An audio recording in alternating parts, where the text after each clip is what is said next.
com uma única condição: que vocês nunca mais voltem para os seus familiares. Eles se venderam como escravos, pegaram aquele dinheiro, compraram aquela passagem de navio e eles foram.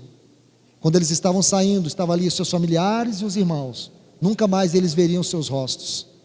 E quando eles estavam olhando os irmãos, eles abraçaram e disseram: que o Cordeiro receba sua glória por todo o seu sacrifício. Irmãos, nós precisamos nos tornar a resposta sobre aquilo que nós oramos. Elias. Mas o quadro de Elias aqui no versículo 1 é tão bonito, né, irmãos? Quadro lindo. Porém, irmãos e irmãs, o Senhor, depois que Elias coloca ali o dedo em riste para Acabe e diz: sobre a minha palavra não vai chover. Então, mas sabemos que essa palavra significa, ele orou. Por 3 anos e 6 meses não choveu. Então, se é eu e você que estamos no controle, o que a gente faz? Agora Elias vai para ali, quebra aqueles altares, expulsa aquilo ali, põe fogo naquilo ali, tem aqueles 50 lá, manda descer fogo do céu. A gente dá uma agenda para Elias fazer o maior avivamento de Israel.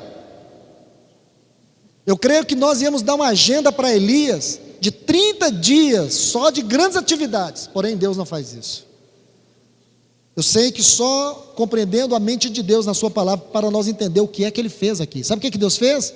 Deus disse para Elias, olha o versículo 2: veio a ele a palavra do Senhor dizendo: aparta-te, sai daí, vai para o oriente e esconde-te no ribeiro de Querite. Sabe o que significa Querite?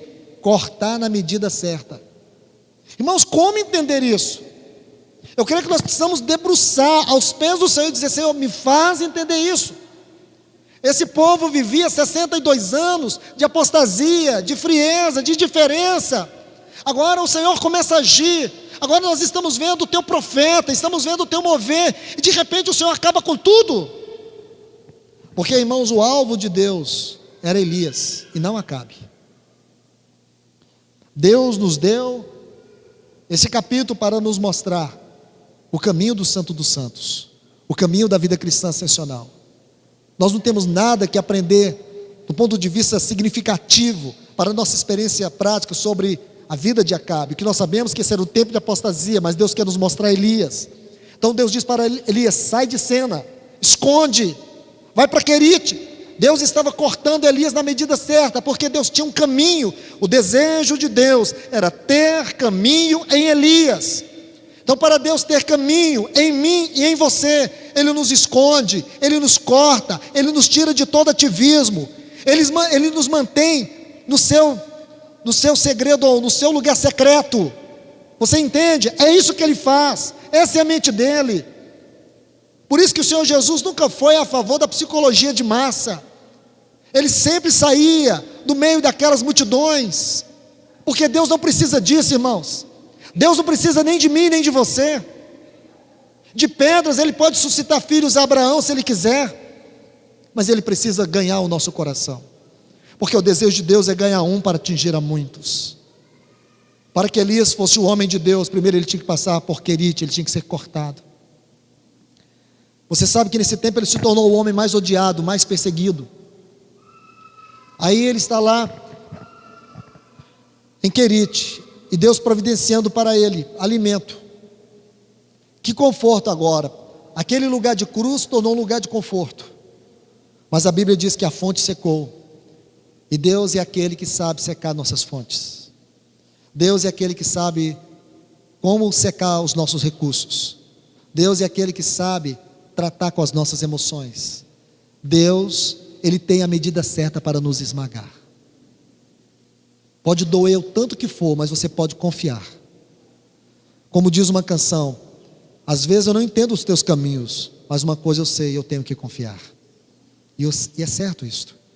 Aí o Senhor coloca ele numa situação mais difícil. O Senhor diz assim: vai para Sarepta. Você sabe o que significa ir para Sarepta? Deixa eu tentar traduzir isso para você. Sarepta estava a 150 quilômetros de Querite, a céu aberto. Vou colocar mais um ponto aqui. Irmãos, Sarepta era o olho do furacão, era a terra de Jezabel. Jezabel e Acabe, eles procuraram Elias por anos. Eu não sei se passaram alguns anos, mas eu penso que talvez 1 ano ou mais deve ter passado até aqui. Então o que significava Elias sair de Querite e ir para Sarepta? Se expor, 150 quilômetros de céu aberto. Ele era o homem mais odiado do reino, o mais perseguido. Obadias disse assim para ele: Elias, não tem buraco aqui nessa terra que Acabe não mandou te procurar. E agora Deus diz para ele: se exponha, corra risco de vida. Nada disso, irmãos. Vou dizer algo para vocês que eu aprendo aqui. É claro que do ponto de vista natural é tudo isso, mas o lugar mais seguro que eu e você podemos estar é no centro da vontade de Deus. Não importa quantas coisas estejam contra você, não importa quantos dados estão sendo lançados contra você, não importa o quanto do inimigo esteja ao seu derredor, não importa, importa se você está no lugar certo, nas mãos certas. Aquele que habita no esconderijo do Altíssimo, a sombra do Onipotente descansará. Você vai, irmãos, andar até mesmo em lugares escuros, mas você não vai tropeçar em pedra. 1000 vão cair ao teu lado, 10.000 à tua direita, mas você não será atingido. Entende? Porque o lugar mais seguro é o centro da vontade de Deus. E foi o que Elias fez. Chegou em Sarepta para ser sustentado por quem? Por uma mulher que não tinha nada. O que ela tinha era o suficiente naquele dia para ela comer e para morrer. Na verdade, ela foi preparar o velório dela, não a comida dela. Porque ela disse para Elias: o que eu tenho é só para comer hoje com meu filho e vamos morrer. Então ela estava preparando, não era uma comida, era um funeral. E Elias chegou naquela casa para ser sustentado por aquela mulher. Irmãos, como é que a gente entende Deus? Eu acho que nós nunca vamos entender o Deus plenamente, irmãos, na nossa carne. Por isso que a necessidade de andar no Espírito, porque no Espírito você vai ver que os caminhos de Deus e a mente de Deus é infinitamente mais elevados do que o nosso. Então você vai entrar para entender o caminho dele e se submeter, porque é aqui que a fé age. Porque a gente pensa que a fé dá um pulo no escuro. A fé não é dar um pulo no escuro. A fé é você saber que você está seguro nas mãos de Deus, independente da situação que você tem que passar. Ela é um firme fundamento. Ok? Então, irmãos, você sabe que aqui no capítulo 17, não entramos em detalhes porque realmente não dá. Mas aí tem o texto que eu mostrei para vocês. Porque Elias é um profeta singular. Se você estudar o Novo Testamento, você vai ver que 29 vezes o Novo Testamento faz menção a Elias. Por quê? Porque ele é um profeta singular. Nenhum outro profeta foi mais mencionado no Novo Testamento do que Elias. E como o Senhor está falando agora sobre a vida de Elias, agora o Senhor está nos mostrando, irmãos, que esse é o caminho ascensional. Esse é o caminho para nós vencermos a apostasia, vencermos a frieza.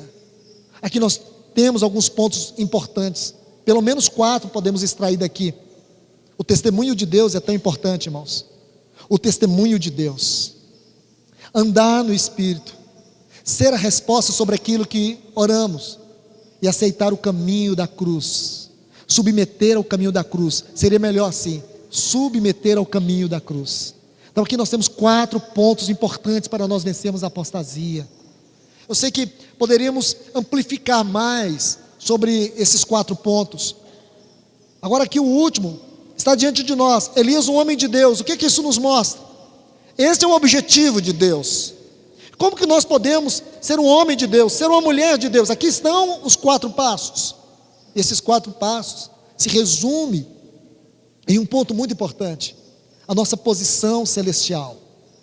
Como nós, como cristãos dessa geração, temos que entender isso.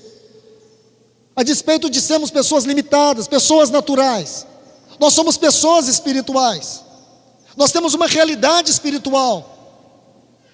Há uma verdade espiritual acerca de nós agora, uma realidade presente. Então, irmãos, eu creio que todos vocês já desconfiaram que eu estou correndo muito na mensagem, por causa do tempo que eu não tenho, que está acabando, e eu preciso ser fiel a esse tempo. Então eu preciso rapidamente levar vocês comigo aqui em Hebreus.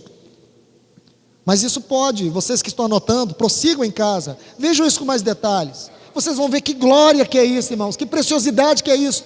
Eu creio que isso pode saltar no teu coração de maneira extraordinária, e você vê Deus, aqui está, 4 princípios fundamentais para que eu não seja engolfado pela indiferença, pela apostasia, para que aquele dia, como ladrão, venha me surpreender, mas que eu possa verdadeiramente viver como aqueles que vivem amando e apressando a volta do nosso Senhor e Salvador Jesus Cristo.